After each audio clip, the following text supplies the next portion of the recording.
Welcome to టీ10 నేను Revathi. NEET UG పరీక్ష రాసిన వారందరూ తీవ్రమైన మానసిక అశాంతి ఒత్తిడికి గురయ్యారు। పరీక్షకు సన్నద్ధమయ్యే పేరుతో సమాజ జీవనానికి దూరమయ్యారు। దీర్ఘకాలం కోచింగ్ తీసుకోవడం ఆర్థికంగా ఇబ్బంది పెట్టింది। కోచింగ్ కేంద్రాల్లో చేరిన వారు అధిక ఫీజులు భరించలేక మధ్యలోనే బయటికి వచ్చేశారు। కొందరైతే తీవ్ర ఒత్తిడికి లోనై మందులు వాడాల్సి వచ్చింది। నీట్ యూజీ ఫలితాలు అనూహ్యంగా జూన్ 4న ప్రకటించారు। ఈ పరీక్ష కోసం 23 లక్షల మంది పేర్లు నమోదు చేసుకున్నారు। వీరిలో సుమారు 13 లక్షల మంది అర్హత సాధించారు। అయితే అందుబాటులో ఉన్న సీట్లు కేవలం 1,08,940 మాత్రమే। వీటిలో 706 ప్రభుత్వ వైద్య కళాశాలల్లో సుమారు 50,000 సీట్లు ఉన్నాయి। అట్టడుగు వర్గాలు, ఆర్థికంగా వెనుకబడిన తరగతుల నుండి వచ్చిన విద్యార్థులు నీట్లో జరిగిన అవకతవకలు, కుంభకోణం కారణంగా అనేక ఇబ్బందులు పడ్డారు। ర్యాంకు వచ్చినప్పటికీ ప్రైవేటు వైద్య కళాశాలలో చదవాల్సి రావడం బలహీన వర్గాల వారికి ఇబ్బందికరమే।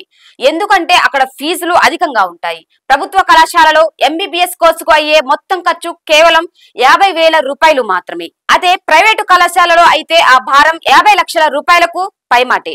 చాలా మంది మంచి ర్యాంకులు ఆశించినప్పటికీ ఫలితాలతో నివ్వెరపోయారు।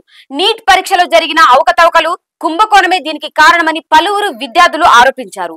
ర్యాంకులు తారుమారు కావడంతో ఏం చేయాలో వారికి పాలుపోవడం లేదు।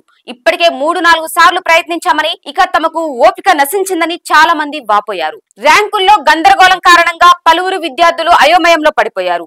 ఆరోగ్యం కూడా క్షీణించింది। కలలన్నీ కలలయ్యాయి। భవిష్యత్తు అంధకారమైపోయింది। వైద్య విద్యను అభ్యసించాలన్న లక్ష్యాన్ని వీడి ఏదో ఒక డిగ్రీలో చేరిపోవడం మంచిదని కొందరు భావిస్తున్నారు।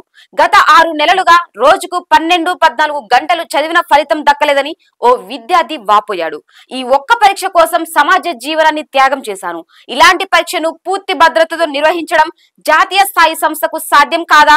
నేను మోసానికి గురయ్యాను అని చెప్పాడు। తన ఓఎంఆర్ నంబర్లు మ్యాచ్ కావడం లేదని మరో విద్యార్థి ఆరోపించాడు। నాకు 550 మార్కులు వస్తాయని అనుకుంటే 502 మాత్రమే వచ్చాయి। ఓఎంఆర్ నెంబర్లు తుది స్కోరుతో మ్యాచ్ కావడం లేదని చెప్పాడు। మంచి ర్యాంకు వచ్చినా ప్రభుత్వ కళాశాలలో సీటు వచ్చే పరిస్థితి లేదని, కాబట్టి మరోసారి పరీక్షకు సన్నద్ధమవక తప్పదని కొందరు విద్యార్థులు తెలిపారు। కొందరు మాత్రం మరోసారి పరీక్ష రాసే ఆలోచన చేయడం లేదు, ఏదైనా మరో డిగ్రీ చేయాలని అనుకుంటున్నారు। అన్ రిజర్వ్డ్ కేటగిరీలో కట్ ఆఫ్ మార్కులు పెరుగుతున్నాయని, ఈ పరిస్థితుల్లో మరో సంవత్సరాన్ని ఎందుకు వృధా చేసుకోవాలని ఓ విద్యార్థి ప్రశ్నించాడు।